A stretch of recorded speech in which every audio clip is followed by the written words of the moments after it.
आप देख रहे हैं MP7 न्यूज़। सच तो सच है, हर खबर सत्यता पर आधारित। देखते रहिए MP7 न्यूज़।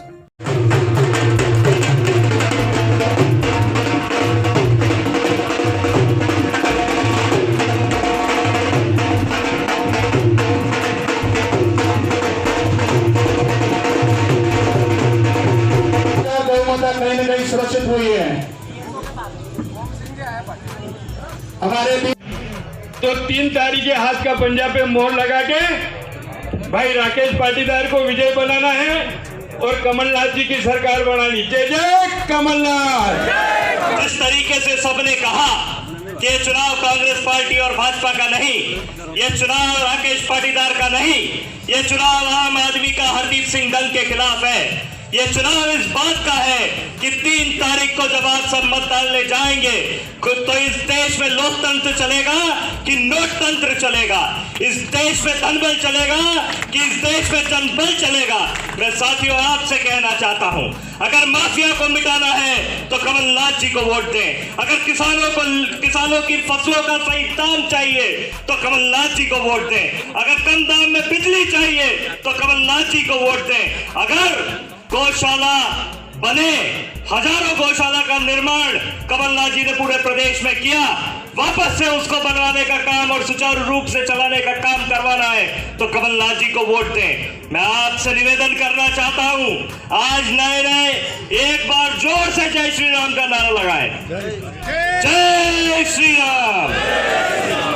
मैं कहना चाहता हूं, नए श्री राम के भक्त आए और खास तौर से भारतीय जनता पार्टी और आरएसएस के कार्यकर्ताओं से कहना चाहता हूं, मेरा निवेदन है उनसे कि श्री राम तो वो थे जिनने एक प्रतिज्ञा के लिए, अपने परिवार के सम्मान के लिए, अपने परिवार के वरिष्ठ के दी हुई प्रतिज्ञा के लिए सत्ता का सुख छोड़कर 14 साल वनवास होगा। और ये नए अपने आप को बालाजी महाराज का भक्त कहने वाले ये कहते हैं कि मैं जनता के लिए सत्ता का सुख ओढ़ लिया।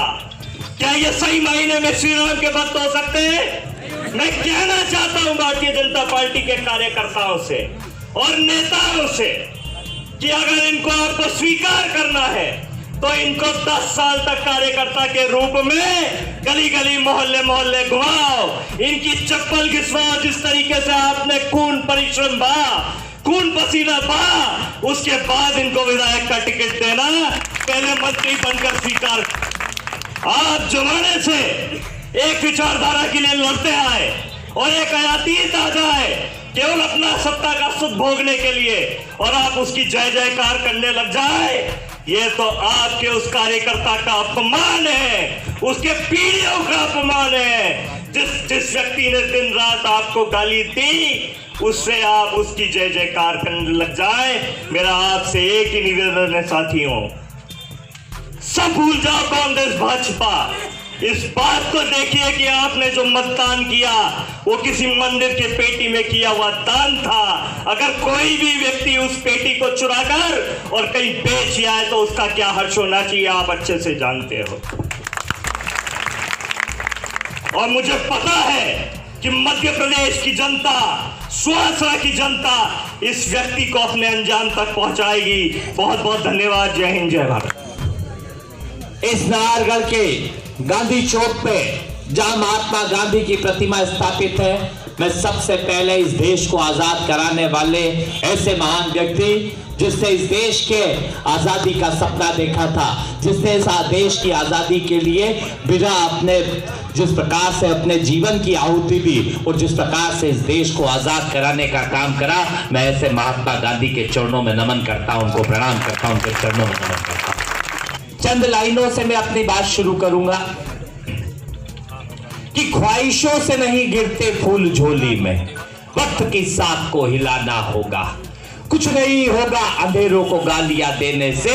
इस लोकतंत्र में इन गद्दारों की जमानत को जब्त कराना होगा, जमानत की जब्त कराना होगा। मैं आपसे पूछना चाहता हूं, इस देश के लोकतांत्रिक मूल्यों के लिए ये चुनौती सिर्फ कांग्रेस को नहीं, इस देश के मतदाता को चुनौती दी है, इस देश में महात्मा गांधी के विचारों को चुनौती दी है, इस देश के अंदर उस पंडित जवाहरलाल नेहरू के विचारों को चुनौती दी है जिन्होंने लोकतंत्र को परिपक्व करने का काम किया। ये चुनौती उस अम्बेडकर साहब को दी है जो बाबा साहब ने इस देश के संविधान को बनाया।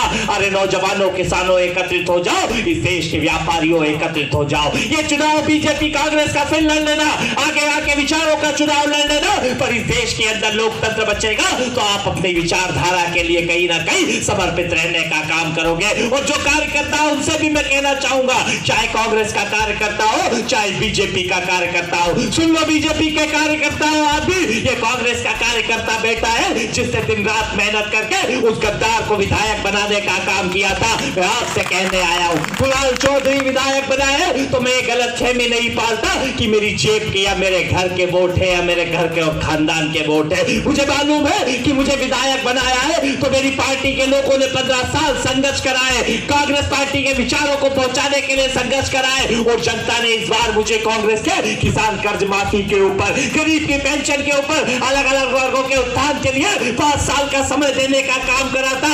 पर जनता ने जो मुझे आशीर्वाद दिया था वो जनता की सेवा करने के लिए दिया था, पर उनने ये आशीर्वाद नहीं दिया था, मुझे बेचने का अधिकार नहीं दिया था कि जनता के मत को बेचने का काम करूं। मैं पूछना चाहता हूं, जब ये पिछली बार चुनाव लड़ा था तब ये हरदीप सिंह डग कहीं ना कहीं रोज आपके बीच में आया होगा, आपके पैर पड़ने का काम करा होगा कि आप मुझे एक बार और मौका दे दो, मैं आपकी सेवा करने का काम करूंगा। हाथ जोड़ के पैर जोड़ के निवेदन करता था, आज फिर हाथ और पैर जोड़ने का काम कर रहा है। पर जब वहां पे कभी दिल्ली के अंदर और कभी बेंगलोर में 7 स्टार होटलों में बैठ के क्या क्या पता क्या पी रहा था और क्या खा रहा था, और जब बैठ के जनता से पूछने नहीं आया कि ये बताओ मैं आपके वोट को बेच दूं कि नहीं बेच दूं, तब आपसे पूछने नहीं आया। 7 स्टार होटल में अय्याशी करते हुए मध्य प्रदेश की जनता के वोट को बेचने का काम किया। ये गद्दार नहीं कहेंगे तो क्या कहेंगे? मैं पूछना चाहता हूं, जिस चीज को खरीद लेते हो, क्या आप मुझे ये बताओ,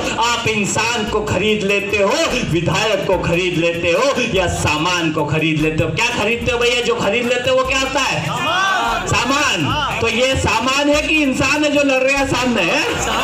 तो वोट तो ये बताओ, वोट सामान को दोगे कि इंसान को दोगे? इंसान को। और जो अपनी माँ जैसी पार्टी को वोट भेज दे उसे गद्दार कहोगे या खुददार कहोगे, ये बताने का काम कर दो। या और वोट गद्दार को कहो दोगे या खुददार को देने का काम करोगे? गद्दार को हराओगे कि नहीं हराओगे? पूरी ताकत के साथ मैं आपसे निवेदन कर कत्ल किया है, मध्य प्रदेश की जनता के वोट को बेचने का काम किया है। जनता इनके खिलाफ मन बुना चुकी है कि 28 की 28 सीटों पर भारतीय जनता पार्टी के प्रत्याशियों की जमानतें जब्त हो गई। हरदीप सिंह डंग को आपने सामान कहा है, किस तरीके का सामान? बिल्कुल स्पष्ट है, जो बिक जाता है वो सामान होता है। मैंने नहीं कहा, मैंने जनता से सवाल करे कि ये क्या होता है जो बिक जाता है, तो जनता बता रही कि सामान बिकता है, इंसान नहीं बिकता, और जो आदमी बिक गया वो सामान ही है, इंसान नहीं। शिवराज सिंह चौहान मुख्यमंत्री लगातार क्षेत्र में दौरा कर रहे हैं, 5वीं बार का दौरा भी लगभग बनने जा रहा है। जनता ने उन्हें पहले घुटनों पे बिठा दिया था, अब लेटा देगी, और ये 3 तारीख के रिजल्ट के बाद गायब भी कर देगी कि जनता के साथ जो धोखा करा है और जनता के वोट को खरीदने की जो जुर्रत करी है, तो जनता जब सबक सिखाने पे आती है तो ऐसा ही होता है। 5 कर ले, 25 कर ले, अभी दर दर की ठोकरें खाने पे मजबूर कर देगी, और जनता इन्हें सबक सिखाएगी कि हमारे वोट को खरीदने की तुम्हारी हिम्मत कैसे हुई, हमारे मत को तुमने चैलेंज कैसे करा, क्योंकि इन्होंने जनता के मत को चैलेंज। ओके, कांग्रेस का एक विधायक रोज टूट रहा है तो कांग्रेस जनता आपको वोट, जनता जिनके वोट को बेचा जा रहा है, जिनके वोट को खरीदा जा रहा है, जनता को चुनौती है, कांग्रेस को चुनौती नहीं। इस देश के संविधान निर्माताओं को चुनौती दी है, इस देश के मतदाता को चुनौती दी है। जनता इन बिकाऊ लालों को सबक सिखाएगी, तभी आने वाली पुश्ते और विधायकों को ये याद रहेगा कि कोई बिक जाए तो उसकी जमानतें जनता जब्त कर देती है। जनता इसलिए वोट देगी और इन बिकाऊ लाल मिलावट रामों को हराने का काम करेगी।